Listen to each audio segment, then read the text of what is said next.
Friends, ഇന്ന് ഞാൻ ഇങ്ങക്ക് പണ്ട് ഞമ്മ എങ്ങനെ ജീവിച്ചെന്നാന്ന് കാണിച്ചു തരാൻ. പണ്ട് നമുക്ക് ഇതേപോലെ ചെരുപ്പൊന്നും ഉണ്ടാവില്ല കാലിനിടാൻ വേണ്ടിട്ട്, വെറും കാലുമായിട്ട് നിലത്തൂട്ട് തന്നെ നടക്കല്. അതുപോലെ തന്നെ ഇപ്പോഴത്തെ പോലെ ജീൻസ് പാന്റും കുപ്പായൊന്നും ഉണ്ടാവില്ല. ഒരു ലൂസ് കുപ്പായോ ഉപ്പാപ്പാന്റ് അങ്ങനെ ആരെങ്കിലും പഴയ കുപ്പായോ ഒരു തുണിയോ ഉണ്ടാവുക. ഇപ്പോഴത്തെ പോലെ ബാർപ്പിന്റെ പൊരയും നന്നില്ല, കട്ടക്ക് ഓടിട്ട പോരെയോ അല്ലെങ്കിൽ ഓലപ്പൊരയെല്ലാം നന്നരോ. വെറും മണ്ണിൽ തന്നെ പായോ തുണിയോ പിരിച്ചിട്ട് ഒരു പഴയ തുണി എടുത്തിട്ട് കുറെ പഴയ ഡ്രസ്സ് എടുത്ത് അതിന് ഇട്ട് കെട്ടി തണങ്ങാണിയാക്കിയിട്ട് ലൈറ്റിന് വേണ്ടിയിട്ട് ചിമ്മിണിക്കൂട് റേഷൻ പിടിയെന്ന് മണ്ണെണ്ണ വാങ്ങി അതിനകത്ത് വെച്ചിട്ട് അവൻ കത്തിച്ചിട്ടല്ലാന്ന് അന്നേരം കടന്നുറങ്ങുക.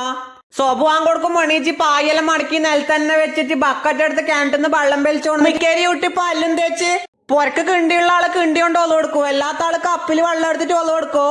എന്നിട്ട് പള്ളിയിലേക്ക് പോവും. പൊരക്കുള്ള പെണ്ണുങ്ങന്മാരിൽ അന്നേരം എണീച്ച് സുബു നിസ്കരിച്ച് ഖുർആനോദോ, എന്നിട്ട് കല്ലടുപ്പിൽ ഓല കൊണ്ട് തീ പറ്റിച്ചിട്ട് ചായ വെക്കും. അപ്പോഴത്തേക്ക് പള്ളിയിൽ പോയ ആള് നിസ്കാരം കഴിഞ്ഞിട്ട് തിരിച്ചു വരും. കട്ടൻ ചായയും ചായക്ക് കടിയായിട്ട് അവിലും ഒരു തേങ്ങപ്പൂളും ഉണ്ടാവും. അത് അടുപ്പും തണമിൽ വെച്ചിട്ടാണ് ഉണ്ടാവുക.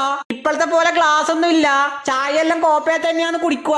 അവൻ കുടിച്ചിട്ട് ബായിക്കോട്ട് എടുത്തിട്ട് പണിക്കോ. അപ്പൊ വീഡിയോ ഇഷ്ടപ്പെട്ട സപ്പോർട്ട് ചെയ്യാൻ മറക്കല്ലട്ടാ.